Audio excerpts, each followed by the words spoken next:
Hello and welcome to part 10 of my Money Making with Skills Guide series. My name is Cryostasis and today I'll be teaching you a few of the ways you can make money with the skill of smithing. The skill of smithing is commonly thought of as a useless skill since most of the items that you can craft cost more to craft than you will get back in return for selling them. However, the following methods can still be used to make a profit. Method 1 involves turning steel bars into cannonballs. In order to take advantage of Method 1, the Dwarf Cannon quest must be completed. You will also need level 35 or higher smithing. For the best results, I would highly recommend doing at least the easy task list in Varrock. After you have completed the Dwarf Cannon quest, go buy an ammo mold and put it in your tool belt. Doing this will allow for one extra space in your inventory for another steel bar, that way you can make a little more money. If you have done at least the easy Varrock task set, you can use the furnace in Edgeville, which is really close to the bank and makes for extremely fast runs. The one downside to this method is that steel bars smelt extremely slowly into cannonballs. However, you can use this time to AFK. If you have level 52 or higher summoning, you can store some steel bars in a familiar. In this case, I am using a war tortoise. What this will allow you to do is to take more steel bars per inventory to the furnace, thus making more cannonballs per inventory and overall more money. If you are going to do this, make sure your left click option is set to take BOB. Once you start running low on steel bars in your inventory, simply left click your summoning thing and it will bring more steel bars into your inventory, and if you have not run out of steel bars in your inventory before you click that left click option, it will continue smelting without you having to restart it.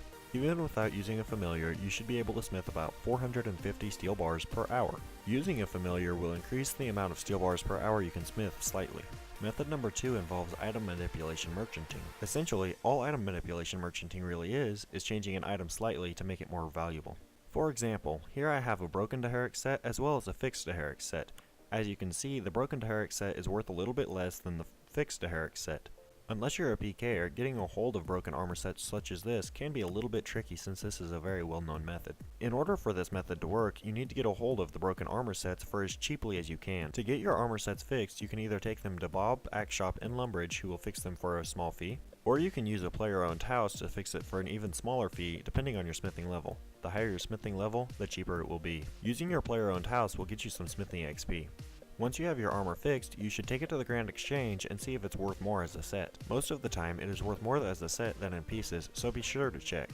Then simply sell it for a profit. Method number 3 works best with a high smithing level.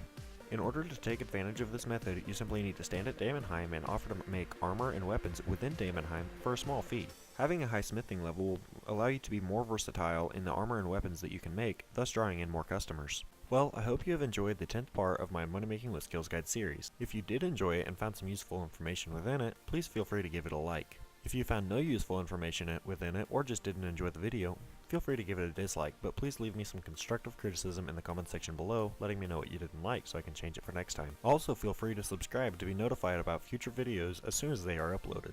Thanks guys, and I'll see you next time.